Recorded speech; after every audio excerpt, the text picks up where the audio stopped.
Bonsoir à tous, bonne année, bonne santé, le paradis à la fin de vos jours. C'est comme ça qu'on dit. C'est très bien. Hein, c'est bien. C'est comme ça qu'on dit dans les pays, oui. Et le plus tard possible, naturellement. Bah, bien sûr. En quoi que. Hein, entre nous, c'est pas... nous, en ce c'est moment, pas si rigolo que ça. Bonne année, tout spécialement à mes amis, à nos amis de présent. À nos amis de présent. Qui viennent de célébrer leur 15e anniversaire.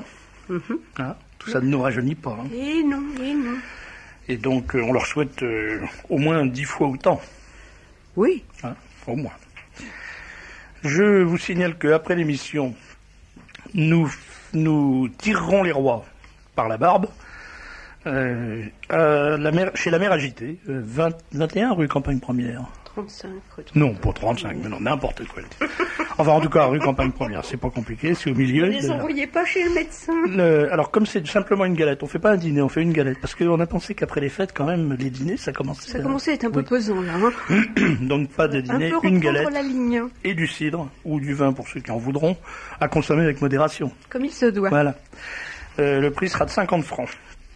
Donc, si vous voulez nous rejoindre, vous téléphonez à la mère agitée, dont, naturellement, je n'ai pas le numéro de téléphone sous les yeux. Je suis un petit peu inquiet parce que... C'est pas ça, là. J'en ai un pour essayer. Oui, enfin, soyons prudents. Hein. Ça doit être 43, 35, 56, 75. Vous croyez qu'on a nos chances? Si c'est un médecin... Non, c'est quelqu'un de la maison puisque je l'ai écrit sur cette chemise. Alors, je disais que j'étais un peu inquiet parce que j'attendais Roger Hollande. Pardon. Et puis, pas de Roger. J'espère qu'il n'a pas dérapé en automobile à pétrole. Non, ça, pour le moment, ça glisse pas encore. Bon. Ça pourrait venir, mais enfin... Quelques nouvelles de l'actualité. La Ligue communiste révolutionnaire vient de recevoir 2 millions de francs attribués au titre de la nouvelle aide publique aux partis ne disposant pas de représentation parlementaire. 2 millions de francs pour la Ligue communiste révolutionnaire. C'est-à-dire que ça, c'est magnifique, quoi. Vous avez un parti en France, enfin une organisation factieuse en France, une organisation qui est une organisation de lutte contre les structures même du pays, qui veulent la révolution, qui veulent tout foutre en l'air, et ces gens-là, on leur donne 2 millions de francs pour foutre le système en l'air. Oui, mais ils luttent aussi contre le Front National, qui est quand même le seul péril actuel. Et le Mouvement pour la France, de Philippe de Villiers, dispose déjà de cette aide de l'État, nous dit Le Monde. L'organisation trotskiste vient par ailleurs de boucler la souscription. Alors ça, je sais pas pour... Ils écrivent curieusement par moment dans Le Monde. Il semblerait, d'après le contexte, que le Mouvement pour la France de Philippe de Villiers soit devenu une organisation trotskiste. Emmanuel Ratier, est-ce que vous pouvez confirmer cette information politiquement très intéressante et nouvelle? Non, mais non, les deux organisations ont reçu de l'argent. Non. Ce qu'il faut, c'est avoir un certain nombre de signatures, des signatures d'élus et des dons. Et si vous réussissez, je crois, c'est à récupérer, je me souviens plus, 1 ou 2 millions de francs, 10 000 signatures de personnes, dont 500 d'élus, l'État vous verse 2 millions de francs. Bah, je dois pouvoir me débrouiller, moi. Oui, il y a toute une série de petits malins qui sont en train de monter des petits partis pour essayer de toucher un peu d'argent. Est-ce que je pourrais avoir 500 signatures d'élus? C'est pas sûr, quand même. Hein. D'élus du peuple, ne pas confondre. Donc voilà, ça c'était déjà une première information. Et alors, remarquez, il y a un bon moyen d'avoir une signature d'élu, c'est d'écrire, tiens ben voilà, j'ai trouvé la solution dans présent, hein, dans présent, numéro du jeudi 9 janvier 97, celui qui est en kiosque en ce moment. L'information, le titre, voilà, Roger qui arrive, donc qui n'a pas dérapé. C'est dommage qu'on n'ait pas la télévision, parce que vous verriez Roger en hiver. Avec une petite gapette. Alors, il a une bâche parfaitement assortie à son écharpe. Vous êtes d'une élégance, monsieur. C'est ma fille à qui ça ferait plaisir, parce que ça fait 10 ans qu'elle m'a offert cette casquette, je ne l'avais jamais mis. Et ben voilà. Mais maintenant qu'il n'y a plus de trop long, autant jouer. Nous sommes témoins. Il l'aime tellement qu'il ne l'enlève même pas dans le studio, il a peur d'avoir froid. Donc je disais, pour avoir la signature de 500 élus, il suffit d'écrire à tous ceux qui sont inculpés. Pardon, on dit plus inculpés maintenant, on dit mis en examen. Car présent nous apprend qu'il y a 500 élus mis en examen, pas tout à fait, un peu moins de 500 élus mis en examen. Et l'homme qui a annoncé cette information et qui est le patron de la police financière, il a dit exactement ça. Il y a environ 50 000, il y a donc un peu moins de 500 hommes politiques actuellement mis en examen. Or, il y a environ 50 000 élus en France. Donc ce n'est pas un chiffre exceptionnel. Ça veut dire que 1% de supposés crapules, effectivement, c'est pas trop grave. C'est la bonne moyenne. Alors, présent sous la signature d'Yves Daouda l'ajoute, enfin commente en disant la comparaison, évidemment, entre le nombre d'inculpés, allez, disons inculpés après tout, 500, et le nombre d'élus, 50 000, ne tient pas, parce que c'est pas les élus qui ont les moyens de se faire un petit peu de gratte, hein, gratte intéressante, de toucher des pots de vin, des prébendes et de la corruption, ils sont pas 50 000. Il y a d'abord à peu près 30 000 communes en France où les élus sont des conseillers municipaux qui n'ont à peu près aucun pouvoir. Donc on peut imaginer que sur les 50 000, il y en a au moins 30 à 40 000 qui n'ont aucun moyen de se laisser corrompre, parce que ça n'intéresse personne de les corrompre. Oui. Donc il en reste 10 000. Hein, 10 000, 500 sur 10 000, ça fait combien ça, hein? Ça ferait du 5%, ça m'étonnerait qu'à moitié. Il faut quand même savoir que quand on avait un groupe de députés, aucun de nos députés n'a été contacté par qui que ce soit pour des magouilles quelconques. Mais Roger, c'est pas ça qu'il faut dire. Il faut dire au contraire, on faisait notre siège, mais nous avons vertueusement refusé. Non, mais personne ne nous a rien proposé d'ailleurs, étant donné que pour magouiller, il ne suffit pas d'être député. Être député simplement, ça ne sert strictement à rien. Il faut être en plus maire ou conseiller général ou un truc comme ça. C'est l'amalgame, c'est le trop-plein d'activités qui permet de magouiller. Le mieux, c'est quand même d'être maire dans une ville où il y a un casino. Là, c'est... Hein, je veux dire, là, on peut vraiment faire du gras. Hein, non ? Oui, comme dirait Raymond Barre, qui est maire de Lyon et qui va ouvrir un casino. Oui, mais enfin, c'est probablement pour pas faire du gras. Il n'a pas besoin de faire du gras. Lui, il a déjà une superbe villa sur la Côte d'Azur, en ce qui concerne le gras financier, puis l'autre gras, il est servi aussi. Donc, je ne sais pas où vous en êtes, mais est-ce que vous avez parlé de l'anniversaire de la mort de François? Qui est mort? Je ne savais même pas qu'il était malade. Non, pas encore, mais on va en parler. Mais là, j'ai un simple truc à dire. Il n'y en aura pas pour 36 heures, mais c'est un truc tellement ahurissant. Bon, alors, attends, tu vas nous faire rire, mais là, puisqu'on est parti pour rigoler, il faut quand même parler de Philippe Séguin. Oui. Philippe Séguin il était accueilli lundi aux conférences catholiques de Bruxelles. Oui. Alors, on va savoir pourquoi Philippe Séguin était reçu aux conférences catholiques, enfin, après tout. Hein. Eh bien, je vais entendre à l'instant que le prochain, c'est Sarkozy. Le prochain Premier ministre? Non, le prochain qui sera reçu. Est invité aux conférences catholiques. Là. D'accord. Alors, Séguin a plaidé pour une Europe politique. Alors, il a dit qu'il était contre Maastricht, mais il est pour la monnaie unique, pour les institutions européennes et pour la défense européenne. Voilà. Donc, il est contre le traité, mais il est pour tout ce qui est contenu dans le traité. Oui, alors, d'après M. Georges Marc Benamou, qui vient de sortir un bouquin, voilà ce que disait Mitterrand de Séguin. C'est le meilleur. D'ailleurs, il est à droite, mais enfin, il aurait pu être socialiste. C'est pas merveilleux, tout ça. Oui, mais enfin, il faut dire que pour Tonton, ça n'avait pas beaucoup d'importance, tout ça. Le socialisme de Tonton était quand même assez nuancé. Alors, je vous signale quand même, si vous êtes chômeur ou RMiste, il faut laisser tomber ces trucs-là, c'est pas du bon travail. Il faut essayer d'être chef d'orchestre, car Minute nous apprend que John Neschling, le nouveau chef d'orchestre du Grand Théâtre de Bordeaux, a été embauché par Juppé pour 85 000 francs par mois. Ce qui n'est pas beaucoup pour un grand chef d'orchestre, mais ce que Minute précise, c'est que il ne sera à Bordeaux que 24 jours par an. Ah bon. Ce qui met la journée à 42 500 francs. C'est bien, non? C'est bien payé. 42. Et puis, ou alors il y a une autre solution, si vous ne voulez pas être chef d'orchestre, vous pouvez être haut fonctionnaire. Ça, c'est le canard enchaîné qui nous apprend que le patron de la délégation générale pour l'armement, Jean-Yves Elmer, est un haut fonctionnaire heureux. Il est payé environ 4 fois plus que son ministre, Charles Millon. Il a été chargé d'étudier un plan d'économie pour l'armée. Alors, ce mec qui est chargé d'étudier un plan d'économie pour l'armée, on le paye quand même 160 000 francs par mois. Je trouve que la première économie qu'on pourra faire, c'est son salaire, par exemple. Et c'est là qu'il y a un déphasage qui va tout faire péter, d'après moi.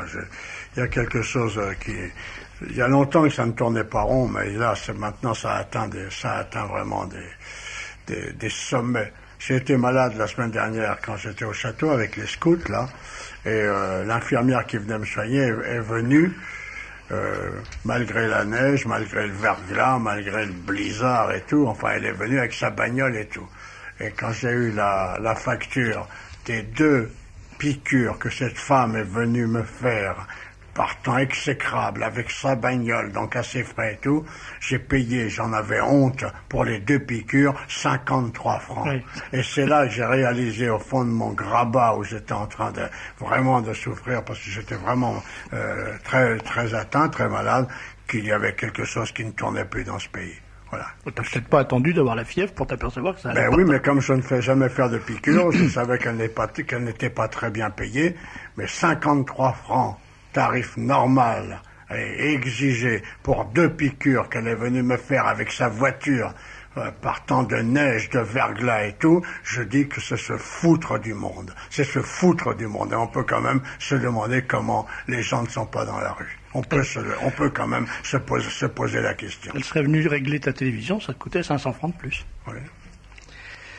Ben, je ne sais pas si Mme Tibéri est payée 25 francs par prestation, mais en tout cas, il y a une chose qui est assez drôle, c'est que quand le juge d'instruction lui a demandé comment s'était passée cette affaire de rapport qu'elle avait rédigé, et elle a dit 2 choses qui sont très intéressantes. D'abord, elle a perdu le manuscrit, ce qui est bête quand même, et ensuite elle a complètement oublié le nom de la personne qui a dactylographié le manuscrit. Hein, c'est bête, parce que si elle le savait, ce nom, si elle pouvait le donner au magistrat, c'est l'affaire s'arrête tout de suite, parce que ça serait la preuve définitive que c'est bien elle qui a rédigé ce rapport. Et elle peut pas. C'est bête d'avoir des trous de mémoire comme ça. Hein. Moi, voilà. Donc, on saura pas. On saura pas qui. On n'aura jamais la preuve, quoi. Hein. Mais elle persiste quand même. Elle dit bien c'est elle qui a rédigé ce rapport sur la francophonie, avec des fautes d'orthographe, d'ailleurs. Ouais. Voilà. Et puis, c'est à peu près tout ce qu'il y a dans l'actualité. Enfin, il y a encore plein de choses, mais qui sont absolument inintéressantes, sauf celle que va nous raconter Roger Hollande. Oui, moi, je dois dire que je suis assez stupéfait. Alors, nos amis qui nous écoutent vont dire, mais Roger, comme Serge, ils sont toujours stupéfaits. Oui, parce qu'en définitive, on appartient quand même à une génération où tout cela n'était pas très courant, et quand on s'aperçoit chaque jour maintenant que ce qu'on a vu la veille n'est rien à côté de ce qu'on voit le jour même, et puis ça n'est rien à côté de ce qu'on verra le lendemain. Je n'ai pas entendu une critique, lorsqu'on annonce aujourd'hui, par exemple, avec l'anniversaire de la mort de M. Mitterrand, que dès 1981, M. Mauroy savait que le président de la République avait un cancer. Alors cet homme rentre à l'Élysée, il est malade, il a un cancer, et dès qu'il est à l'Élysée, il dit il n'est pas normal que les Français ne connaissent pas l'état de santé des gens qui dirigent. Et il fait faire par son docteur chaque mois un faux certificat médical disant qu'il est en bonne santé. Au bout de 7 ans, ça ne lui suffit pas, malade, alors cette fois-ci vraiment pour de bon, il reprend un mandat de 7 ans. Mais comment veut-on qu'un pays tourne debout quand le premier magistrat de l'État, quand le président de la République, la plus haute autorité morale, soi-disant, du pays, se paie ce genre de luxe, de mensonges étayés par d'autres mensonges, qui passent comme une lettre à la poste parce qu'on oblige des to-be à faire des certificats de complaisance. Oui. Mais tout ça est condamnable, tout est condamnable. Tu as raison, mais je voudrais quand même souligner une chose. C'est que ce mensonge, il n'a été possible qu'avec la complicité active des Français, car les Français, dans leur immense majorité, pas ceux qui nous écoutent, mais les autres ne veulent pas savoir la vérité.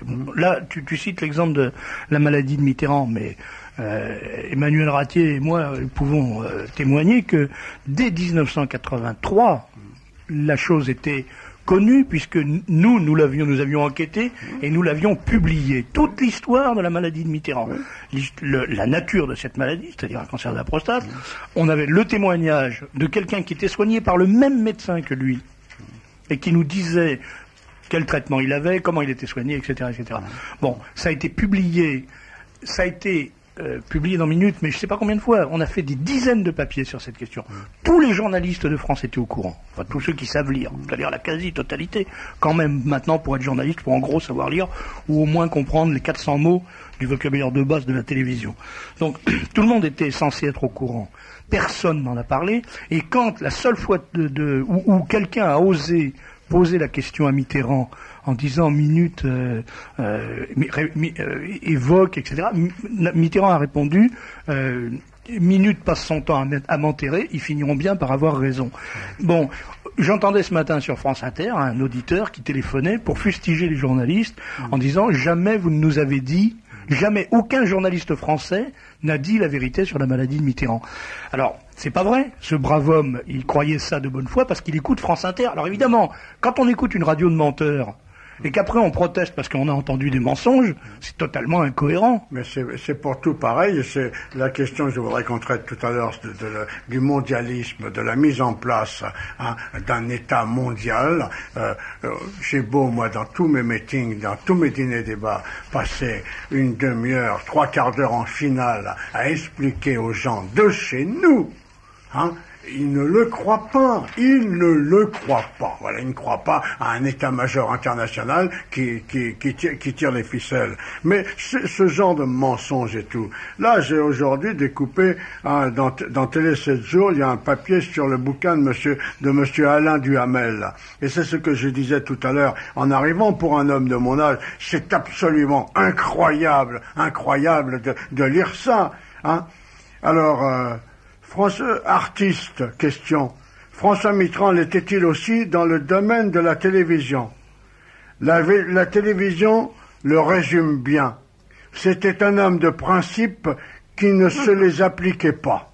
Ah oui, ça c'est parfait. C'est une belle formule, ça. Ça c'est bien, un homme de principe qui commence par ne pas appliquer lui-même les principes qu'il voudrait voir appliqués par les autres. Ça aurait été mieux si Duhamel avait dit ça du vivant de Mitterrand. Oui.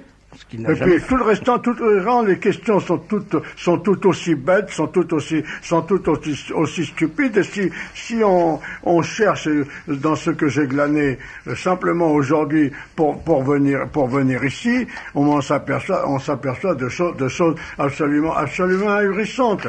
Il suffit de faire une revue de presse. Je parlais de mon infirmière là tout à l'heure, 53 francs pour 2 piqûres qu'elle venait me faire dans la neige et tout. Eh bien, Monsieur Delors vient de toucher 600 millions de francs lourds par la Commission européenne. Quelle Commission européenne? Au nom de qui? Avec l'autorisation de qui? Pourquoi? On n'en sait rien. C'est pour la fondation européenne de Jacques Delors, qui doit recevoir de la Commission de Bruxelles une première subvention de 600 millions de francs.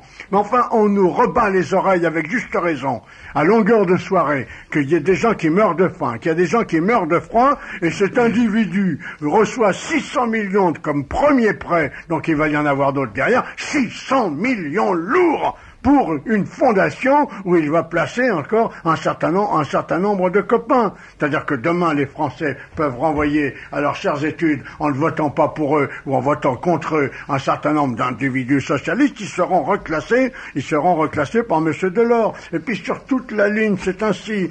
L'autre papier aussi, là, Monsieur Tapie. Bon, ben il est prouvé qu'il y a eu 101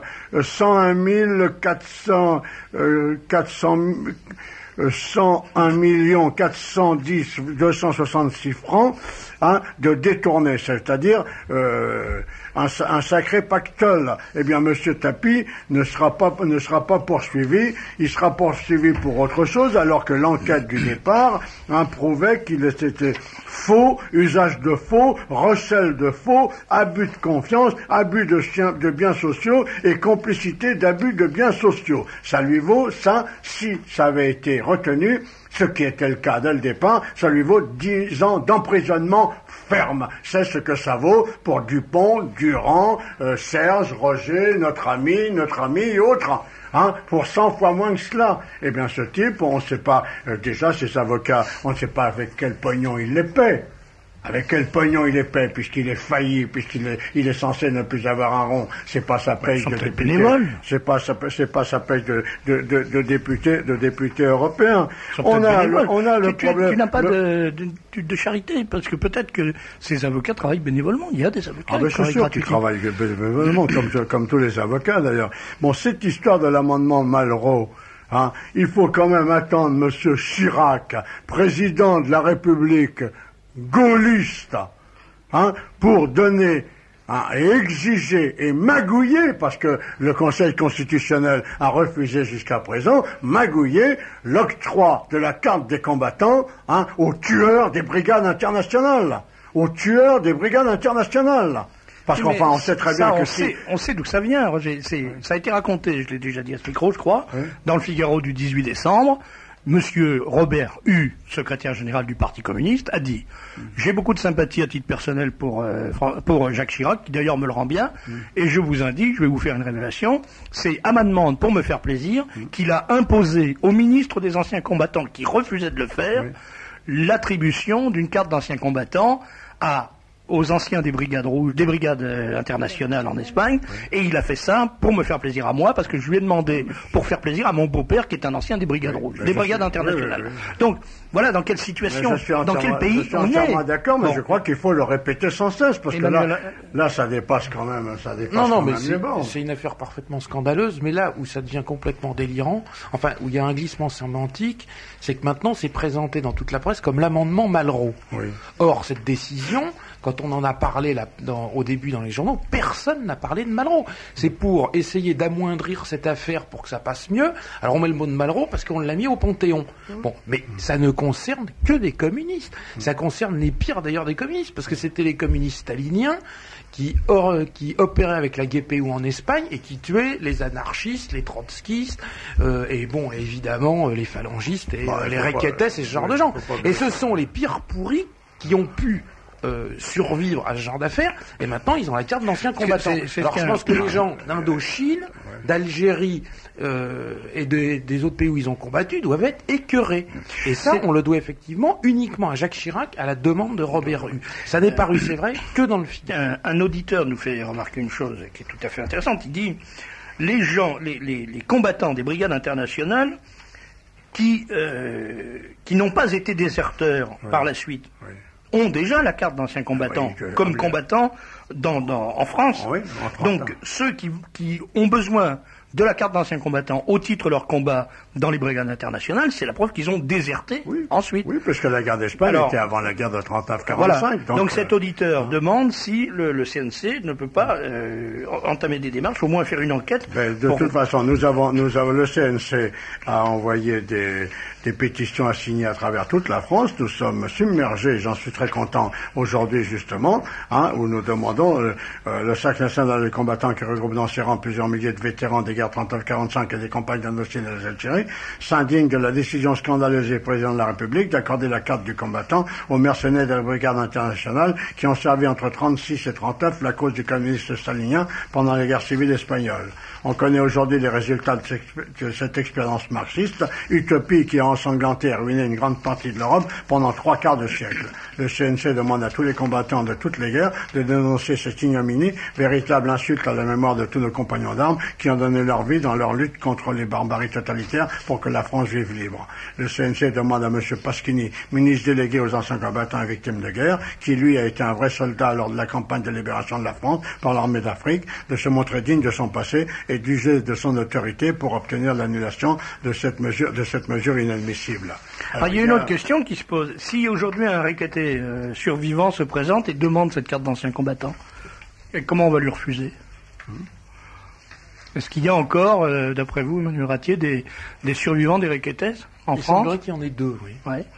Ça serait intéressant qu'il pose la question. Au moins. Un auditeur demande, et effectivement ça m'a paru énorme aussi, c'est bien 600 millions de francs actuels pour la Fondation européenne de Delors. Hein, Roger? J'attends, je vais reprendre la fiche, c'est une fiche du Figaro. Contrairement à la Fondation européenne de Jacques Delors, qui doit recevoir de la Commission de Bruxelles une première subvention de 600 millions de francs. Voilà, c'est 600 millions de francs. Alors, ça paraît effectivement énorme, mais je vous rappelle qu'aujourd'hui même, on a appris que M. Petria, ancien président de la Mutuelle des fonctionnaires, c'est bien ça ? La GMF. De la GMF, la FNAC. Bon, et qui avait signé, qui s'était porté caution auprès d'escrocs pour 6 milliards de francs. 6 milliards de francs. C'est pas 600 millions. C'est 6 milliards de francs, c'est-à-dire 10 fois plus. Lourd. De francs lourds. 600 milliards de centimes. Eh bien, ce monsieur vient de bénéficier d'un non-lieu parce qu'on a reconnu qu'il avait agi, en fait, par naïveté. Effectivement, comme il a signé ça pour des escrocs, on dit qu'il a été naïf. Il est surtout, c'est peut-être pas le naïf aux 40 enfants, mais c'est le naïf aux 40 000 frères, parce que c'est un des grands caïds de la franc-maçonnerie en France, et on peut dire que ça, c'est un non-lieu très fraternel. Oui. Oui. Mais là, pour en revenir et peut-être en terminer sur l'affaire de l'amendement dit Malraux, il y a quand même 60 députés RPR et EDF qui ont déposé un amendement. Il faut 60 noms pour déposer un amendement demandant que cela soit supprimé. Et les 3/4 de ces gars ont eu des appels téléphoniques personnels de Chirac leur demandant de retirer leur signature. Ce qui fait qu'aujourd'hui, le Conseil constitutionnel ne sait plus où il en est des 60 demandes, parce que certains ont enlevé leur signature et d'autres, par dépit, l'ont rajouté. Ce qui prouve que tout va bien dans les rangs, dans les rangs de la majorité. Mais tout est exactement pareil. Ça ne fait que croître et embellir. Alors après l'amendement dit Malraux, voilà une dépêche de l'AFP d'aujourd'hui, Paris, 8 janvier. Le Conseil des ministres a décidé mercredi la création d'un haut conseil de la mémoire combattante, destiné, selon le président Jacques Chirac, à réhabiliter les valeurs qui fondent l'histoire de notre République et dont les Français ont besoin. Placé auprès du président de la République, ce haut conseil suscitera ou formulera des propositions destinées à sauvegarder la mémoire des guerres et des conflits contemporains, à préserver les valeurs du monde combattant et à lutter contre le négationnisme. Mais ces gens sont des fous. Ils doivent se lever la nuit en hurlant, en se restant au pied du lit. Voilà. Ce pays est en train de mourir. Hein, c'est des histoires vieilles de 50, 60 ans qui les préoccupent.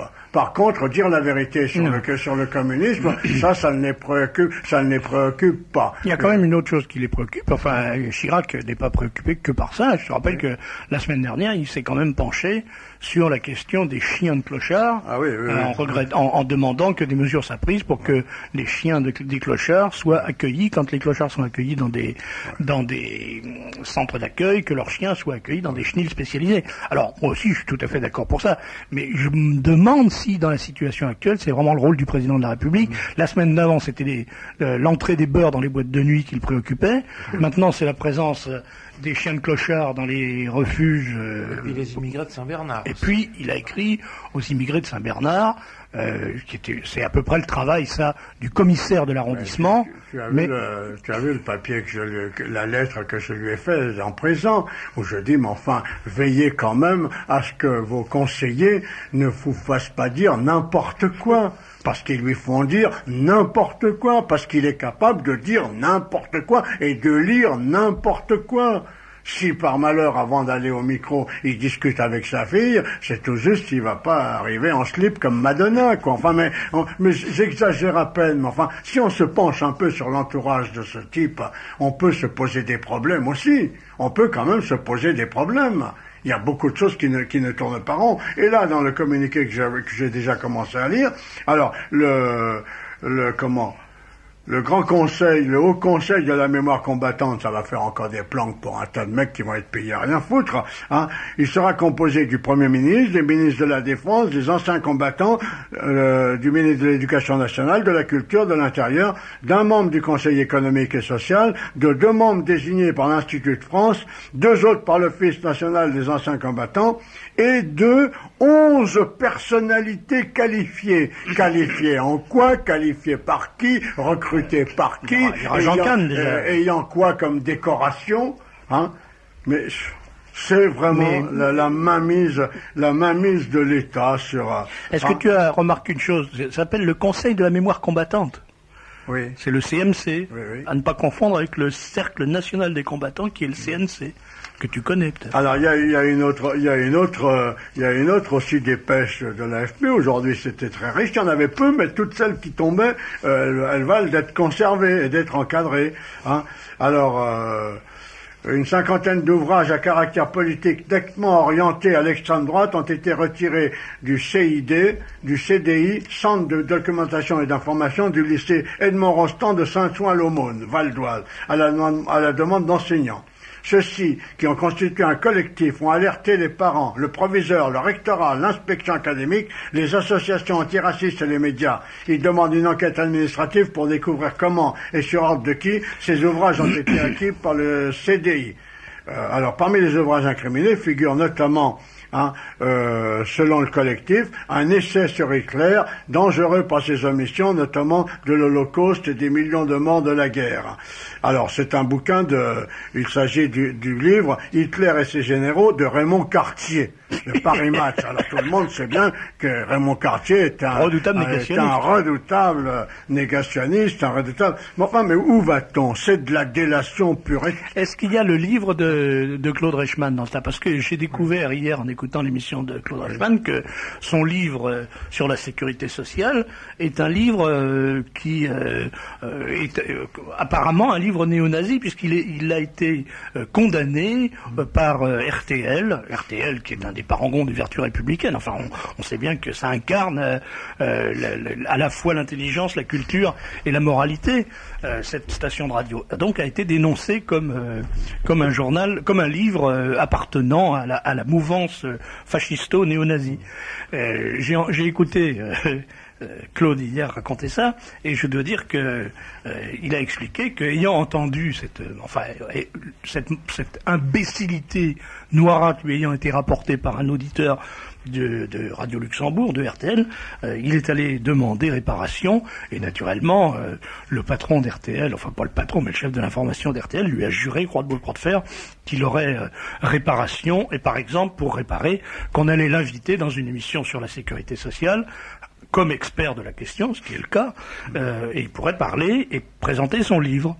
Et effectivement, il n'a plus entendu parler de rien, bien entendu, et plusieurs mois plus tard, on l'a invité à un débat sur cette question de la sécurité sociale, débat au cours duquel il devait être confronté à d'autres personnalités, et la veille, plutôt le matin même du débat, on lui a téléphoné en disant en raison de l'actualité, ce débat est annulé et remplacé par autre chose, donc ce n'est pas la peine de vous déranger. Alors le soir, il a quand même voulu écouter le débat pour voir quelle était l'actualité aussi urgente qui justifiait qu'on supprime un débat sur la sécurité sociale en ce moment, et il a découvert que le débat était bel et bien sur la sécurité sociale, mais qu'on avait remplacé Claude Reichmann, qui est un contempteur de la sécurité sociale telle qu'elle est gérée aujourd'hui, par le patron actuel de l'organisation. C'est-à-dire que, effectivement, bon, alors il en était étonné, Claude, mais moi je suis étonné qu'il soit surpris, parce que je connais son intelligence brillante, et je ne crois pas un seul instant qu'il a pu croire à la bonne foi de ces gens-là. Enfin, il suffit d'écouter 10 minutes de journal sur RTL à n'importe quelle heure de la journée pour voir ce que sont ces journalistes-là. Voilà, il ne faut pas s'en étonner. Là aussi, les détecteurs de choses bizarres dans les bibliothèques, là aussi, alors, ils ont fait supprimer aussi un livre présentant la Révolution française comme une explosion de barbarie, et un autre à la gloire du colonialisme, une œuvre hautement civilisatrice, et puis aussi une histoire de France de Jean-François Chiappe, xénophobe et révisionniste. Le pauvre Attends, mais c'est pas, le meilleur arrive. Alors, qui se mêle de la question? Et pour quelle raison? L'Association des travailleurs marocains en France a, dans un communiqué, déploré la présence dans ce CSDI d'ouvrages faisant l'éloge de l'antisémitisme. Ah, ça c'est pas mal. Du pétinisme, contenant des propos révisionnistes et faisant l'apologie du fascisme et du colonialisme. Oui, l'Association des travailleurs marocains en France, qui s'inquiète de la montée de l'antisémitisme en France. Non mais combien ils ont touché cela? Non, mais on peut se poser la question. Qui a été les dénicher? Qui leur a proposé un chèque pour qu'ils fassent ce communiqué? Enfin, et puis tout est à lavement, comme ça, tout est à l'avenant. Hein. Et puis alors, cette propagande est d'autant plus dangereuse qu'elle vise un public d'adolescents. La présence de ces livres représente pour les élèves une pression idéologique contraire à la neutralité du service public. Mais ils nous prennent vraiment pour des cons, quoi. Non, mais vraiment, ils nous prennent pour des billes, quoi. Oui, Monsieur Harlem et tous ces coquins, hein, Monsieur Fodessila, ont porte ouverte dans les lycées, vont raconter n'importe quoi et le contraire de la vérité de préférence, hein, et on vient nous parler de la neutralité du service public. Mais je crois que jamais on a pris les Français pour des imbéciles. Apparemment, ça ne les gêne pas. De cette façon. Apparemment, ça ne les gêne pas. Et tous ces gens qui vont au secours du pouvoir. Bon, avant les préfets, ils étaient aux ordres, ils le sont toujours et ils le seront toujours. Mais ils ne se croient pas obligés, pour se faire bien voir du pouvoir, de faire des communiqués. Alors là aussi, c'est l'AFP, je n'invente rien, malheureusement. Hein. La préfecture de Bas-Rhin a relativisé lundi le phénomène des voitures brûlées dans l'agglomération de Strasbourg à la suite de l'incendie de 29 véhicules depuis le début de l'année. 29 véhicules depuis le début de l'année. Nous savons que 29 voitures ont été brûlées entre le 1er et le 6 janvier. La période des fêtes est toujours délicate, a déclaré le préfet Patrice Magnier lors d'une conférence de presse. Entre le 17 décembre 1994 et le 6 janvier 1995, a ajouté le préfet, 42 véhicules ont été incendiés contre 53 pour la même période de l'année suivante et 46 pour le 12 décembre 1996 au 6 janvier 1997. 400 véhicules ont été incendiés en 1996, contre 452 en 1995 et 425 en 1994. La chute est de 12%. Non mais, c'est Elsa Popine, hein. C'est Elsa Popine. Le préfet s'est refusé à nommer les quartiers touchés par ce phénomène afin de ne pas créer une émulation. C'est effrayant. Bon, Roger, merci de cette revue de l'actualité qui est, faute d'être réconfortante, est au moins roborative. Maintenant, on va, comment dirais-je, j'ose à peine dire, essayer d'identifier les responsables. Mais on va se pencher sur un livre que Emmanuel Ratier vient de publier. Emmanuel Ratier, il reçoit des manuscrits. C'est un homme vénard, il reçoit des manuscrits tout prêts, et il n'a plus qu'à les publier. Moi, ça m'arrive peu. Ça s'appelle Au cœur du pouvoir, enquête sur le club le plus puissant de France. Et alors là, je dois dire, moi j'ai eu la maquette de ce livre hier, j'ai mis le nez dedans, et je n'en suis pas encore revenu. Car, je vais vous dire, mes bons amis, que tout ce que j'entends dire, et tout ce que je dis moi-même depuis bientôt 30 ans, sur les lobbies, les coteries, la maçonnerie, les Bilderberg, comment dirais-je, qu'est-ce qu'il y a encore dans le même genre, la trilatérale, etc. Ça n'est rien du tout à côté du formidable, du fantastique instrument de pouvoir et de totalitarisme, alors on peut dire de dictature absolue, que constitue ce club que je découvre à travers le livre publié par Emmanuel Ratier aux éditions Facta. Le club le plus puissant de France qui s'appelle le club Le Siècle. Alors, j'en avais entendu parler, bien entendu, mais je n'avais jamais mesuré à quel point cette organisation, ce club, ce cénacle, rassemble tous ceux qui comptent en France et dans quelles conditions ça fonctionne. Alors, j'ai demandé donc à Emmanuel Ratier de venir nous parler de ça. Je crois que c'est un livre, je le dis, absolument indispensable à la compréhension des événements qui se déroulent chaque jour dans ce pays. Quand on a lu ça, on commence à comprendre les liens, les relations, les systèmes de passe-moi le rhubarbe, je te passerai les sénés, les escaliers dérobés, les portes ouvrant sur des carrières. On commence à comprendre pourquoi certaines personnes, je le dis parce que c'est vrai, épousent certaines autres personnes, ça va jusque-là. car c'est une organisation, une association, une véritable secte, disons le mot, au sein de laquelle on se marie, on se coopte, on fait rentrer ses enfants, on choisit ses collaborateurs, on désigne les gens qui ont des responsabilités politiques importantes. C'est absolument stupéfiant. Alors, Emmanuel, première question. La fondation du siècle. Qui est l'homme qui est à l'origine de cette... Moi, j'ai envie de dire de cette secte, parce que c'est exactement ça. Bon, moi, je dirais pas ça, parce que je suis toujours mesuré. Très mesuré, peut-être me diront certains, et que je m'appuie toujours sur des documents. Si les races existaient, on dirait que c'est parce que vous êtes normand, mais comme les races n'existent pas, on ne peut pas s'expliquer.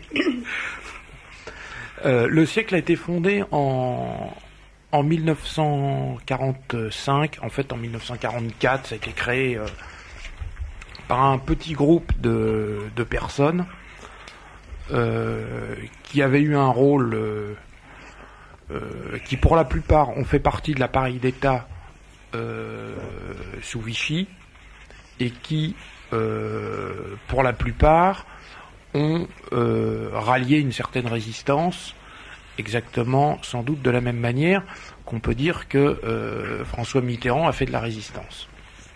C'est-à-dire que il a résisté à l'envie de résister. Stéphane Denis, bon, le fondateur du siècle s'appelle Georges Bérard-Quélin. C'est un pseudonyme d'ailleurs, il s'appelait Bérard, il a repris le nom en même temps de sa mère ou de sa grand-mère. Bon, et Stéphane Denis, à sa mort dans le Quotidien de Paris, il a dit qu'il était sorti, Georges Bérard-Quélin était sorti de l'occupation résistant comme 99% des Français. Bon, c'est-à-dire que vous prenez la biographie officielle de Monsieur Bérard-Quélin, qui était publiée dans l'Ouzou, vous prenez la biographie qu'il avait publiée lui-même, parce qu'il dirigeait un énorme service de documentation avec des lettres confidentielles extrêmement bien informées, donc il avait fait sa biographie. Il a donné une ou deux interviews, c'était un homme très secret, donc il ne disait jamais rien. Bon, et il indique par exemple qu'il avait publié un bulletin qui s'appelait La correspondance de presse, et il indique que c'est paru en 1941-42. Bon, dans le livre, on publie un numéro du 26 juin 44. Bon, donc ça suppose ça a paru pendant toute l'occupation. En fait, ça a paru pendant toute l'occupation. Bon, alors... C'est Bérard-Quélin, c'est un personnage tout à fait fascinant, le portrait que vous en donnez, qui est un portrait d'ailleurs tout en nuances, parce que on s'aperçoit, c'est le passe-muraille. Hein. C'est un homme d'une puissance exceptionnelle. Bon, mais en plus d'une obscurité brouillardeuse. Ah, pour moi, il ressemble assez au colonel Bogritz dans Apocalypse Now. C'est l'homme vraiment au fond de la rivière, au fond de la jungle, au bout de la rivière, et qui dirige tout, parce que c'était quelqu'un d'extrêmement intelligent et qui avait su créer un réseau absolument extraordinaire. Alors il a une tête pas possible, il a une tête de gourou avec un crâne rasé, des yeux très perçants, et c'est d'après ce que vous dites, c'est un tout petit bonhomme. Tout petit bonhomme. Personnalité, moi je l'ai rencontré une fois quand j'étais tout jeune journaliste. C'était un homme absolument fascinant, qui avait un regard absolument incroyable. Alors, il faut donner les titres qu'il publiait, c'était la correspondance de la presse. Il a monté en fait, bon, c'est pas compliqué, en fait c'est très simple. Bon, il a monté deux groupes. Il a monté un groupe qui s'appelle Le Siècle. Ce groupe est devenu, on en parlera tout à l'heure, le club le plus important et le plus... Et ça lui a survécu, puisqu'il est décédé en 1990, et que ça fonctionne toujours très bien. Bon. Et puis d'un autre côté, il a monté un empire de presse polycopié, on peut dire, constitué à partir d'une documentation extraordinaire qu'il avait amassée, et qu'il amassait en permanence, c'est-à-dire ils ont toujours de l'ordre de 70 à 90 documentalistes qui tous les jours dépouillent l'intégralité du journal officiel, par exemple. C'est-à-dire que toutes les promotions de la Légion d'honneur, on prend la fiche des gens, ils ont plusieurs centaines de milliers de fiches, je pense de l'ordre de 500 ou 700 000, et on rajoute qu'ils ont... Oui. Ça fait très envie. Bon, et puis il a monté toute une série de publications. Il y en avait une pour la correspondance de presse, la publicité. À une époque, il en a fait pour certains secteurs de l'économie, mais il publiait la correspondance économique. Et il a monté le bulletin quotidien. Donc les initiales de BQ qui sont les siennes, Bérard-Quélin, parce que c'était un homme qui était quand même, je ne vais pas dire vaniteux, mais enfin qui était un peu mégalomane, parce que Et très secret et très... il avait des informations, et on trouve toujours dans ses bulletins des informations absolument extraordinaires, c'est-à-dire que on y apprend les nominations dans l'administration et dans les grandes sociétés françaises, qu'elles soient nationalisées ou non, au Quai d'Orsay, etc. On les apprend en général avant les intéressés. 36 à 48 heures avant que ça se produise, mais il y a des fois où on l'apprend 3 mois avant, notamment pour le Quai d'Orsay, où on sait que telle personne sera désignée. Et la meilleure preuve, il se trouve que dernièrement j'ai rencontré quelqu'un qui avait travaillé au Palais de Justice de Paris avec le président d'une des cours. Le président téléphonait à Bérard Kellin pour savoir qui allait être nommé. Bérard Kellin était plus au courant que les professionnels de la chose. Et ça, il le devait, ces informations absolument extraordinaires, il les devait en grande partie à une équipe de journalistes qui ont travaillé chez lui, mais également au Club Le Siècle, tout simplement parce qu'il avait les meilleurs dans un certain style, c'est-à-dire l'élite française. C'est-à-dire qu'il avait 3 outils en quelque sorte. Il travaillait d'une part comme les services spéciaux, comme les services de documentation des services de contre-espionnage, d'espionnage, qui, les Américains disent, tout est écrit. Tout est publié. Donc il suffit de tout lire pour tout savoir. Voilà. Alors il travaillait comme ça, il disait pratiquement tout, enfin son équipe de documentalistes. Il avait des journalistes. Alors là vous pouvez donner quelques noms parce que c'est quand même un rassemblement assez hétéroclite. C'est un bottin absolument incroyable qui va aussi bien d'ailleurs il n'avait pas même si lui se situait dans la mouvance de gauche du Parti radical.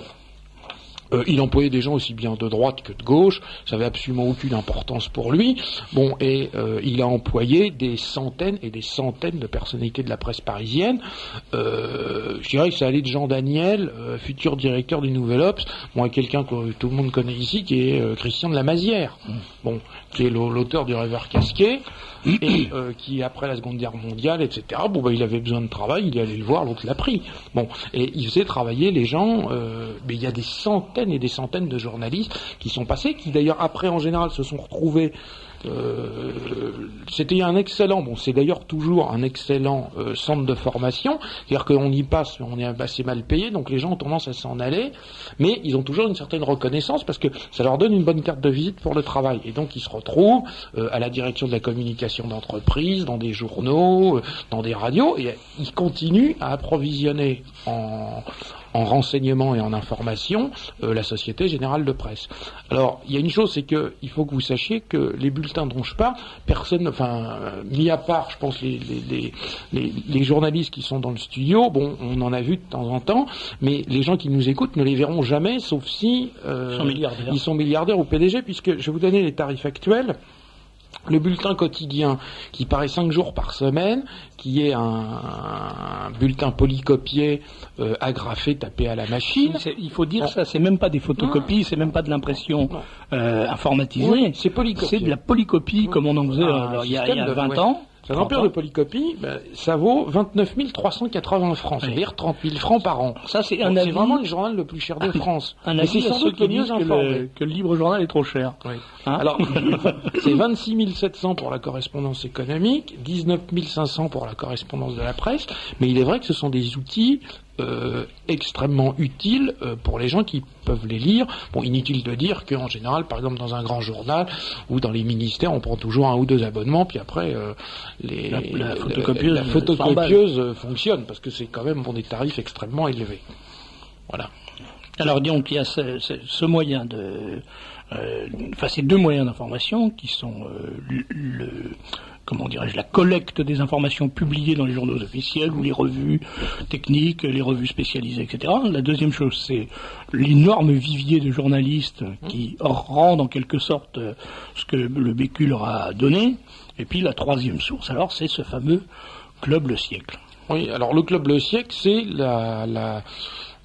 je sais pas comment dire, c'est la super élite technocratique française. Si vous voulez, c'est on parle souvent, pour les organisations mondialistes, par exemple du Bilderberg Group ou de la Trilatérale, c'est la Trilatérale française. C'est-à-dire qu'il y a une sursélection des élites Je dis pas que ça soit bien ou non. J'appelle les élites, c'est-à-dire les gens qui se trouvent dans le sens de Pareto, c'est-à-dire les gens qui se trouvent par exemple, à la direction des grandes entreprises françaises, les gens qui se trouvent à la direction des principaux groupes bancaires, les principaux hommes politiques français, les principaux journalistes, mais c'est même pas les journalistes, c'est-à-dire que vous avez Jean-Marie Colombani du Monde, c'est-à-dire le directeur de Libération qui est Serge July, Franz-Olivier Gisbert, qui est le directeur de la rédaction du Figaro. Vous n'avez pas le journaliste de base, Jean-Daniel du Nouvel Obs, mais vous n'avez pas du tout un petit journaliste. Vous avez quelques grands directeurs de journaux de province, style La Nouvelle République du Centre-Ouest ou des choses comme ça. Bon. Est-ce qu'on peut dire d'une certaine manière, parce que vous rappeliez tout à l'heure que ce club a été formé en 1944 par des gens dont certains avaient appartenu au pouvoir de Vichy, aux allées du pouvoir de Vichy. Est-ce qu'on peut donc dire... Peut-être, c'est expliqué dans l'ouvrage, qui jouait un double jeu comme beaucoup de gens ont joué, quelles que soient les raisons, avec des dates qui ont pu évoluer en fonction de la manière dont les événements tournaient. Mais moi, je trouve qu'en lisant votre livre, c'est la question que j'avais posée. Étant donné ses origines, ce club, étant donné sa constitution actuelle, et étant donné ses modes de fonctionnement et le résultat de ses activités, moi, ça me fait irrésistiblement penser à un très grand mythe du XXe siècle, qui est peut-être pas du tout un mythe d'ailleurs, et qu'on appelait la synarchie. Alors, est-ce que c'est une organisation synarchique? Certaines personnes emploient le terme. Moi, actuellement, je me penche sur la synarchie, donc c'est un sujet que je connais pas assez pour en parler. Je pense que si on dit que la synarchie, c'est une espèce de technostructure qui est destinée à contrôler le pouvoir pour l'intérêt des gens, c'est une évidence.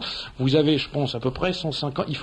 Le siècle comprend à peu près 550 à 600 membres. Viennent ensuite vous avez 200 invités, 150 à 200 invités. Ce qu'il faut comprendre, c'est que ces invités ne sont pas des invités. Il y a un système de cooptation qui est extrêmement complexe, c'est-à-dire que vous avez des milliers de personnes qui aimeraient y rentrer, et il y en a une quinzaine par an qui y rentrent. Et rien que pour être invité, ça veut dire déjà qu'on a fait l'objet d'un vote. Et en réalité, on vous teste pendant plusieurs années, vous participez à des dîners, et on vous teste pour savoir si vous êtes suffisamment intéressant. On vérifie que votre carrière se déroule d'une manière correcte, c'est-à-dire que vous occupez des postes extrêmement importants, et si vous n'occupez pas des postes suffisamment bons, on vous vire. Alors, l'exemple type, c'est Nicolas Bazir. Voilà, Nicolas Bazir, directeur de cabinet de Balladur, s'est retrouvé invité, donc il y a eu un premier vote favorable, donc il est venu pendant plusieurs mois, et puis... quand on a vu que Balladur perdait et que c'était Chirac qui prenait la mise, ils ont fait un vote et ils l'ont refusé. Et depuis, ils essayent de le récupérer parce qu'il est rentré comme associé gérant chez Rothschild. Donc là, hop, il retrouvait un bon poste.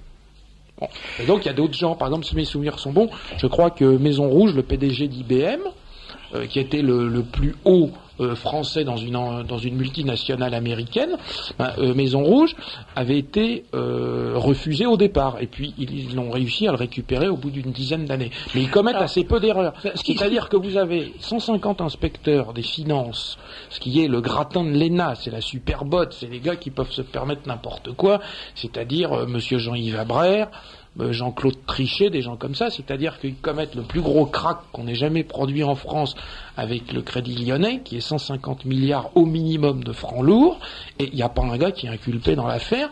Ils ont toujours leur logement de fonction, leur voiture, leur salaire, leur retraite mirifique, leur boy, etc. C'est le super pouvoir en France, c'est l'inspection des finances. Ils sont détachés dans les grandes entreprises, etc. Ils se font mettre en disponibilité. Vous en avez à peu près, je pense, 150 qui sont en activité. J'ai pas fait le compte, mais je pense qu'il y en a à peu près 110 qui sont membres du siècle. Ouais. Oui, il y a une chose qu'il faut dire, que vous ne l'avez pas précisé, c'est que ce terme d'invité, donc vous nous avez expliqué qu'il y a 600 membres, 5 à 600 membres du siècle, et il y a 200 à peu près, 200 personnes qui sont invitées. Mais il faut bien comprendre que cette invitation, c'est très mystérieux d'ailleurs, ce n'est pas du tout comme dans un autre club ou comme en maçonnerie, par exemple, quand on fait des tenues blanches. C'est pas du tout des gens qui sont invités à venir prendre la parole pour faire des topos, pour faire des conférences ou des exposés. Parce que les réunions du club se passent pas du tout comme des réunions de formation où c'est vraiment du lobbying pur. Ah, mais c'est un truc qui est absolument sidérant. Bon. C'est-à-dire que c'est vrai qu'il y a, par exemple, il y a de nombreux francs-maçons qui y sont, mais ça n'a rien à voir avec ça, même si le système de fonctionnement est un type de fonctionnement extrêmement secret.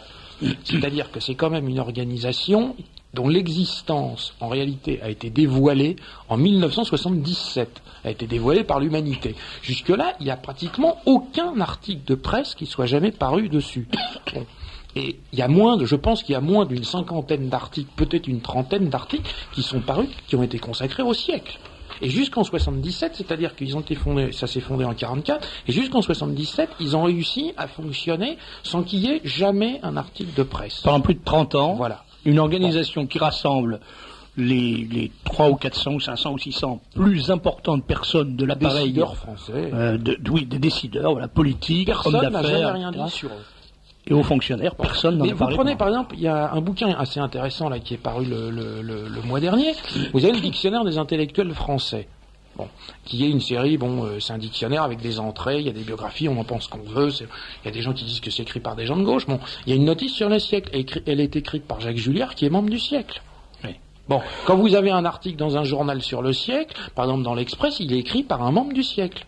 Donc ils ne sortent que ce qu'ils veulent bien sortir. Donc votre livre, c'est la première fois qu'un... Ah, il n'y a jamais eu d'article. C'est peut-être un membre du siècle qui l'a écrit d'ailleurs, après tout, vous n'en savez rien. Non, ça c'est tout à fait possible. Mais il n'y a jamais eu d'article, il n'y a jamais eu d'ouvrage qui soit paru sur la question.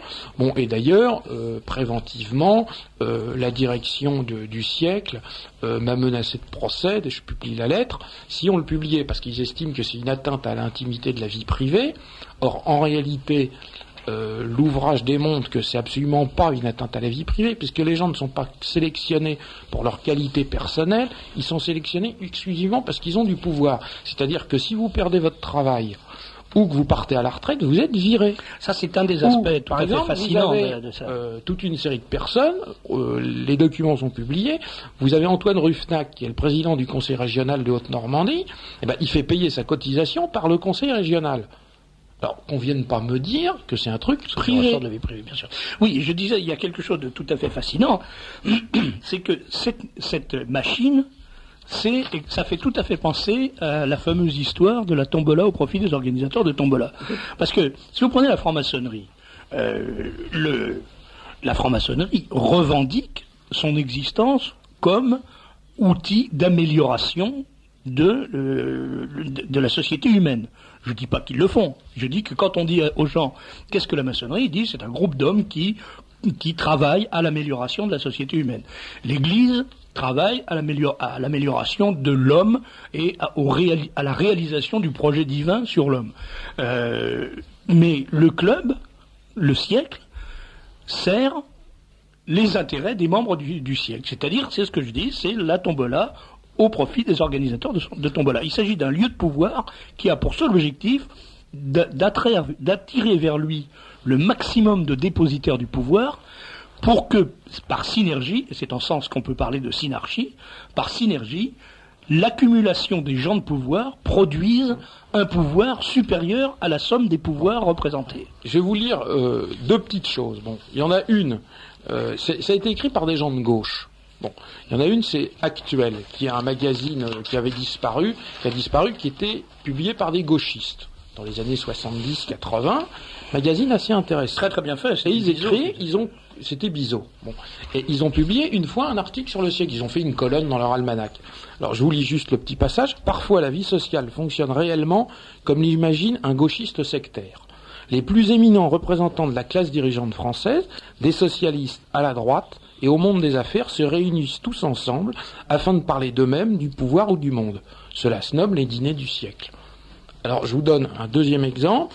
Il n'y a qu'une seule personne en France qui est relativement publiée sur le siècle, c'est Jean Botorel, qui avait écrit un ouvrage très intéressant en 79 qui s'appelle La République mondaine, où qui est consacré au giscardisme, et où il consacre un chapitre au Club Le Siècle. Il n'y a qu'un chapitre sur le bouquin. Il écrit « Georges Bérard-Kellin est au centre d'une toile d'araignée dont il resserre inlassablement la trame. Un gros fil relie tous les hommes de cette assemblée polymorphe, le pouvoir. Les opinions partisanes s'effacent tandis que chacun s'inquiète du déroulement de sa carrière, de la protection de ses intérêts et de la salubrité de ses relations.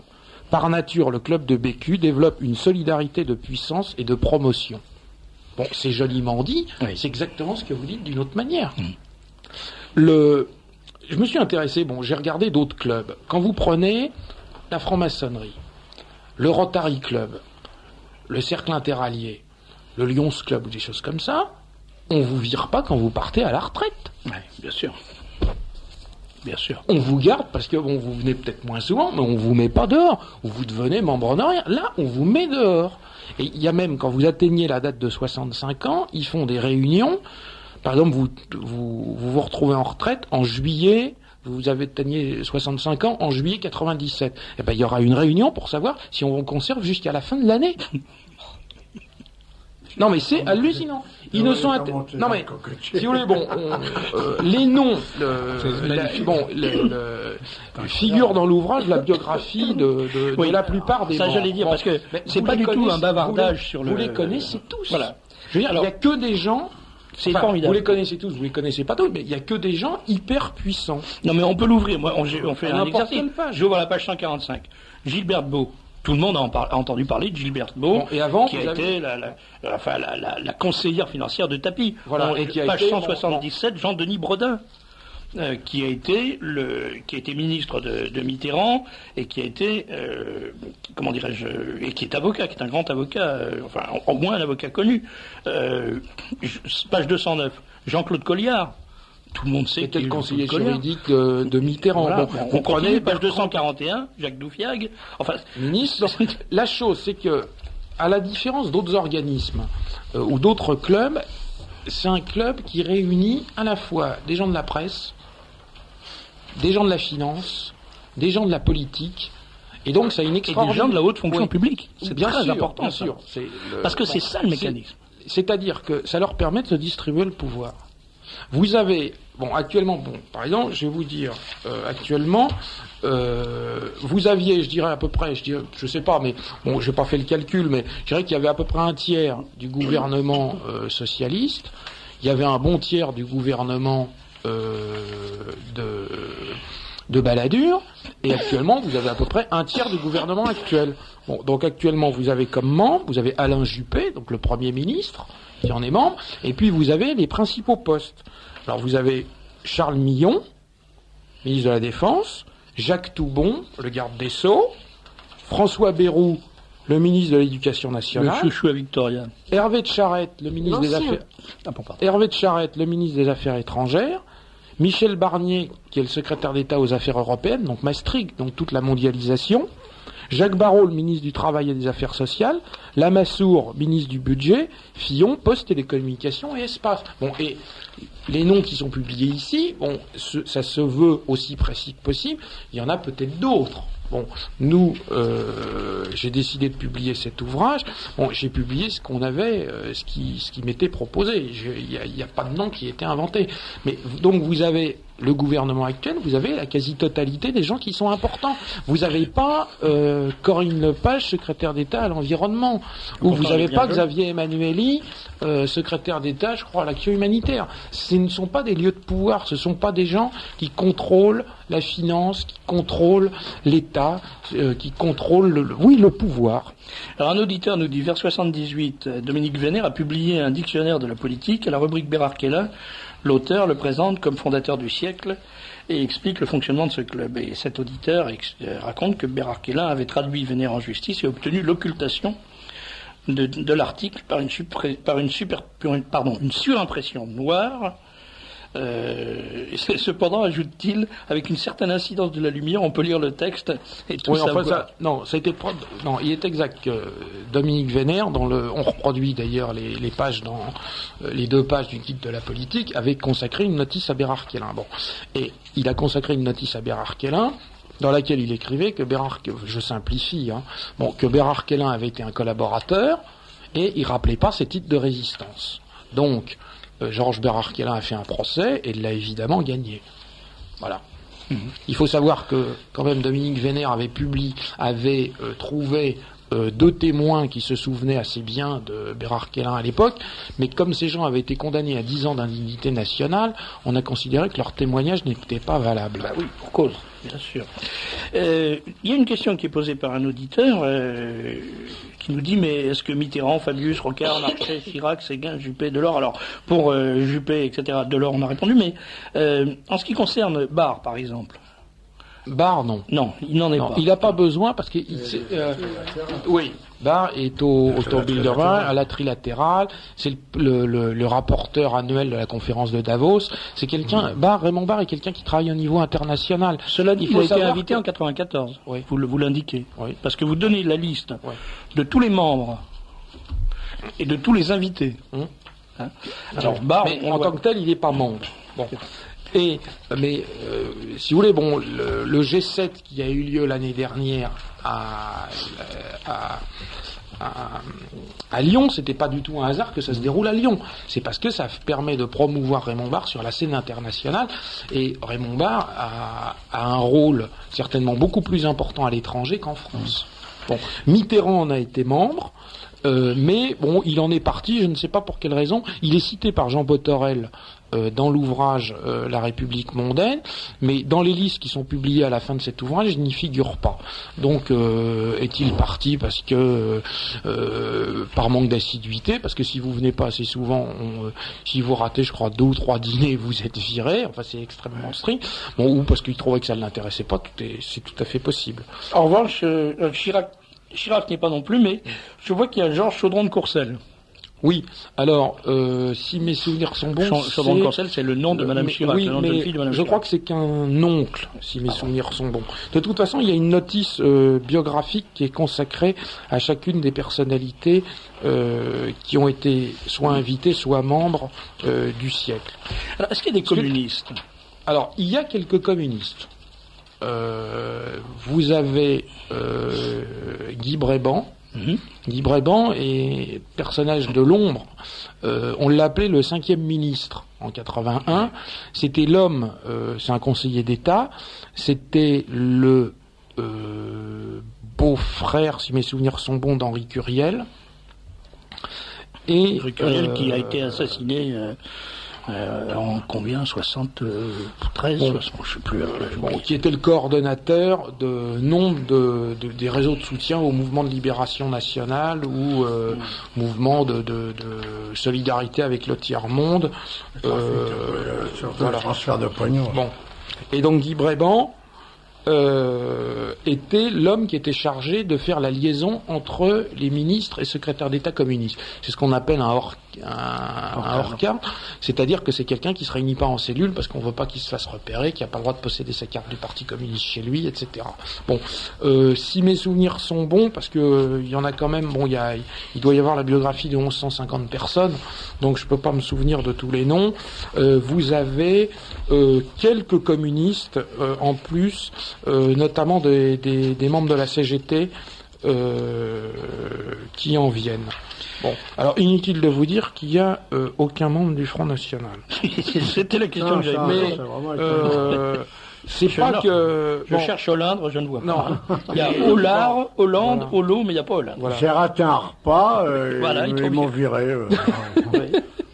Tiens, il y a Janico, mais ça doit pas être notre ami. Je pense pas que ça soit lui. Alors, vous avez même, d'ailleurs, vous avez également des ecclésiastiques qui en sont membres. Ah ben c'est-à-dire que vous avez, par exemple, Henri Madelin. Oui.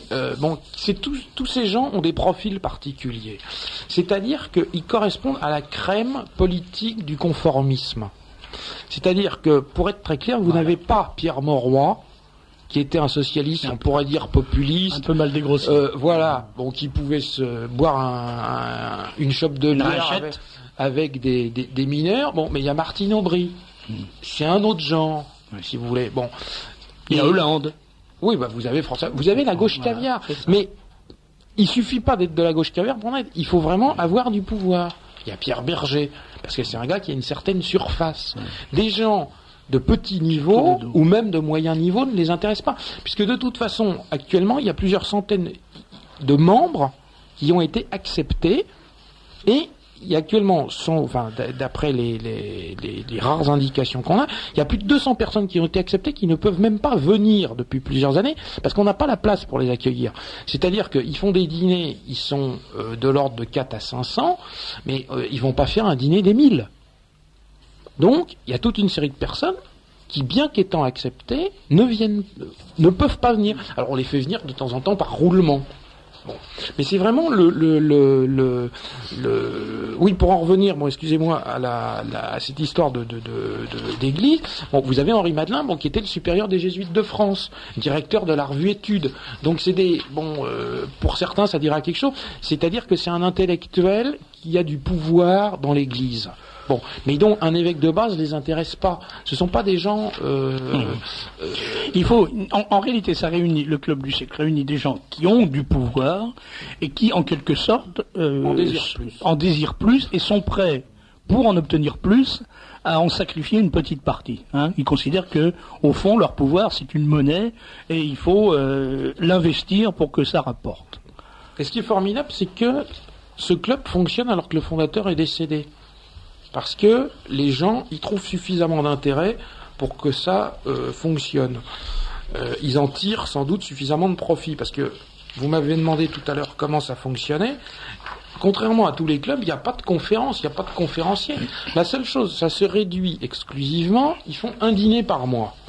Il y a un cocktail au départ qui dure à peu près 3 quarts d'heure. Et puis après, ils sont par petites tables de 7 ou 8 avec un modérateur, un président de table, qui en général est membre du conseil d'administration ou un ancien membre, et qui est chargé de faire tourner la conversation. Alors théoriquement, on ne peut pas être placé aux tables où on désire, mais on sait parfaitement que dans certaines occasions, les gens suffisamment puissants qui veulent rencontrer d'autres personnes demandent à être placés à une table et le sont. Exemple type, c'était ce qui s'était produit en 77 quand l'humanité a révélé, mais en fait, c'est le nouvel économiste qui a été repris par l'humanité, a révélé l'existence du siècle. C'est-à-dire que vous aviez 7 jours après la rupture de l'union de la gauche, à l'occasion de pas la rénovation, mais des questions sur les nationalisations, Robert Fabre, qui était le président des radicaux de gauche, avait rompu. Une semaine après, il était à la même table que Victor Chapeau, qui était l'homme lige pour les affaires noires, le cabinet noir de Giscard d'Estaing, avec un certain nombre de grands patrons des grandes sociétés qui devaient être nationalisés si la gauche gagnait. Et Robert Fabre s'est retrouvé médiateur de la République quelques semaines plus tard. Voilà. Un autre exemple qu'on peut citer, c'est, puisque les intéressés eux-mêmes l'ont dit, c'est Franz-Olivier Gisbert est passé de la direction du Nouvel Observateur à la direction de la rédaction du Figaro, ce qui en a surpris plus d'un. Il se trouve qu'il a fait la connaissance de Philippe Villain, qui à l'époque était le bras droit de Robert Hersan. Au siècle, ils ont dîné ensemble, ils se sont revus et il lui a proposé la botte. Et puis il y a les pauvres couillons comme nous qui se disent mais c'est étonnant parce qu'on croyait que le Nouvel Obs était à gauche et le Figaro à droite. Pas du tout. Ils se séparent le pouvoir. Alors, un auditeur demande si Alain Duhamel, Sinclair et El Kabbach sont membres du club, siècle. Alors, pour Anne Sinclair y est. Les Duhamel, ils sont... D'ailleurs, comme son mari Dominique Strauss-Kahn. Duhamel... il y a Alain Duhamel et Olivier Duhamel. Ouais. Il y en a, c'est 2 frères. Il y en a un qui est sociologue et l'autre qui est le journaliste. Il y avait qui d'autre? Et El Kabbach n'y est pas, apparemment. El Kabbach, non. Et Villiers non plus. Voilà, j'ai vérifié. Ah non, Philippe de Villiers. Philippe de Villiers, un auditeur nous pose la question, je réponds non. Alors, à propos de Philippe de Villiers, tout à l'heure, une auditrice dit, c'est de très mauvais goût d'avoir dit que Philippe de Villiers était trotskiste. J'ai pas dit que Philippe de Villiers était trotskiste, j'ai dit, en lisant un petit entrefilet du Monde, j'ai dit que la façon dont il était rédigé pouvait faire croire que le mouvement pour la France était devenu un mouvement trotskiste. Alors je précise, ça n'est pas le cas, bien évidemment. Ça voulait dire simplement que c'était mal écrit. Voilà, c'est ça, en gros, c'est ce que je voulais dire. Il ressort quand même de tout ça que tous ces types se placent à tous les niveaux, et comme ils sont pour la démolition des patries, la suppression des frontières et autres, ils préparent déjà leur passage de la nomenclatura française à la nomenclatura européenne et au-delà à la nomenclatura mondialiste. En définitive, tout ce qu'ils racontent, c'est du vent. Ce qu'ils voient, c'est leur poste, leur place, leur prébande. C'est tout. Oui. Moi, je redis ce que j'ai dit en introduction de cet entretien. On ne peut plus, à partir d'aujourd'hui ou de demain matin, prétendre parler de politique en France sans avoir le bouquin de Ratier. Enfin, le bouquin présenté par Emmanuel Ratier, Au cœur du pouvoir. Si on n'a pas ça sous les yeux en permanence pour dire « Mais qu'est-ce qui se passe ? Pourquoi M. Beau Bernard, inspecteur des finances, a-t-il fait ça ?» Eh bien, on ne peut pas comprendre les mécanismes, il faut aller là-dedans et voir que M. Beau Bernard, inspecteur des finances, est membre du Club Le Siècle, et que par conséquent, ça lui permet de rencontrer M. Jean-Claude Colliard, M. Laurent Cohen-Tanugy, avocat, M. Pierre Lafitte, qui est polytechnicien, M. Xavier de la Fournière, qui est un grand financier, M. Ladrette de la Charrière, qui est un des grands caïds de la presse en France, avec le groupe... Oui, mais pas seulement de la presse, bon, qui est le numéro 1 de l'immobilier maintenant, parce qu'il a racheté un parc immobilier absolument colossal pour 3 milliards de francs lourds cet été.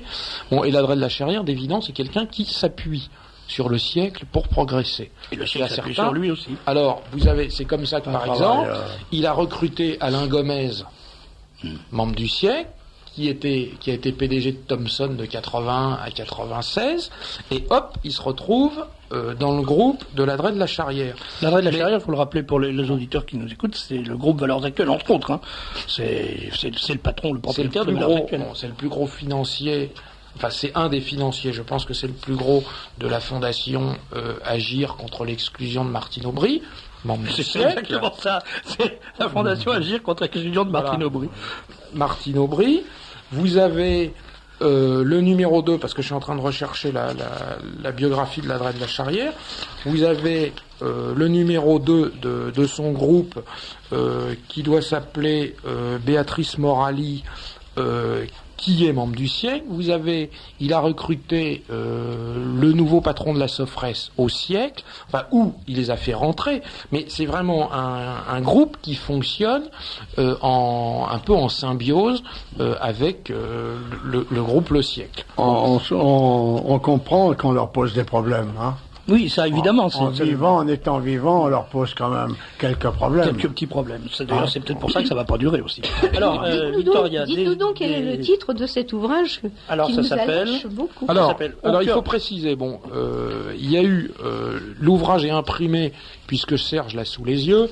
Bon, ce qu'il y a, c'est que les ouvrages sont en train d'être collés. Il y a eu un petit peu de retard, et donc il sera disponible seulement à partir de la semaine prochaine.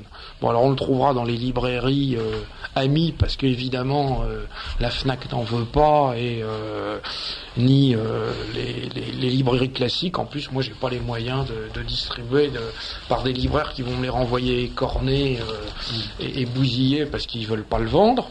Donc ou alors il faut m'écrire. Donc ça s'appelle Au cœur du pouvoir, c'est à partir de la semaine prochaine. Alors le livre, le mot Le Siècle n'est pas dans le titre. Non, parce que notamment, pour moi, c'est pas, si vous voulez, Le Siècle ne dit rien aux gens. Puisqu'en plus, bon, c'est très particulier parce que Le Siècle, en fait, s'appelle Le Siècle parce que l'article 1 de l'association dit la durée de vie de cette association se réduit au siècle. C'est-à-dire que théoriquement, ça doit s'arrêter en 2000. Bon, en réalité, ils ont déjà créé une autre association pour que ça fonctionne. Bon, mais ça, c'est le principe. Bon, personne connaît le siècle, donc si je mets le siècle dans le titre, personne ne comprendra. On va croire que c'est un résumé de l'actualité. Et en plus, bon, l'association Le Siècle l'a déposé en marque déposée, et donc ils m'ont dit que si je l'utilisais dans le titre, ils me poursuivraient.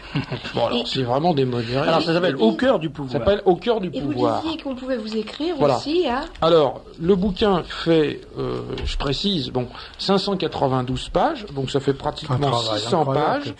600 pages, et il vaut 195 francs. Donc je pense pas que ça soit exagéré par rapport à l'épaisseur, et je peux vous dire, c'est quand même écrit en petits caractères. Donc on peut écrire... Ça, c'est du Ratier, ça. On peut écrire pour recevoir une publicité ou commander le livre. Bon, il faut rajouter 25 francs de port. Il faut écrire à Facta, 37 rue d'Amsterdam, 75 008 Paris. Je répète, Facta, 37 rue d'Amsterdam, 75 008 Paris. Attendez, Facta, soit combien rue d'Amsterdam? 37. Rue d'Amsterdam. Alors, Amsterdam. je crois qu'on tient le mot de la fin. Là. Il y a un Non, attendez. Et la fin. Bon, alors allez-y. 37 rue d'Amsterdam. Continuez à écrire, c'est intéressant à la radio. 75 008 Voilà. Paris. C'est très bien maintenant. Et le livre donc coûte 195 francs plus 25 francs de port. Donc ça fait 220 francs. 220 francs. Beau, tu pourrais faire une 220 francs franco. Alors attendez donc, on me dit, est-ce que M. Ratier sera ce soir à la mer agitée avec son livre? Non, puisqu'il n'est pas paru et il sera public la semaine prochaine. Je sais qu'il existe un club qui s'appelle le demi-siècle. Y a-t-il un rapport entre les deux? Je ne sais pas. Je trouve suspect que votre invité écrive tant de livres en si peu de temps. Mais non, il a dit qu'il les écrivait pas. Avec tous les nègres, tous ces nègres n'en fait pas autant. Mais comment fait-il? Non, mais ce sont des collectifs de chercheurs anonymes. C'est un collectif de chercheurs anonymes qui a apporté ce manuscrit tout préparé à ce sacré vénard de Ratier. J'ai vraiment beaucoup de chance. Qui n'a eu qu'à l'imprimer en petits caractères, mais quand même lisible. Voilà, sur 600 pages. Alors que moi, je suis obligé d'écrire mes articles moi-même. Mon vieux, écoutez, c'est pas de justice. Ça. Messieurs de Béquetch, Ratier, Olindre, vous auriez intérêt à enfiler un gilet pare-balles avant de sortir. Vous prenez de gros risques. Vous parlez d'une super trilatérale française dominée par une élite. En entendant les noms de François-Olivier Gisbert et Colombani du Monde, je me sens d'un seul coup moins angoissé. Il y a un autre auditeur qui dit c'est un club de riches, moi je suis pas concerné, je suis un ouvrier. Mais monsieur, vous êtes parfaitement concerné. Ils sont concernés parce que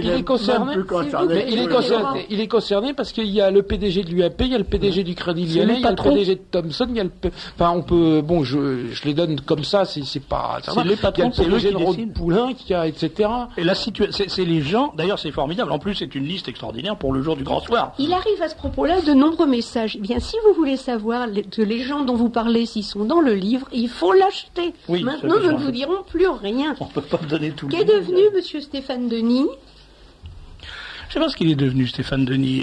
Stéphane Denis, il a sorti un bouquin dernièrement, tout à fait remarquable. Un roman à clé absolument passionnant.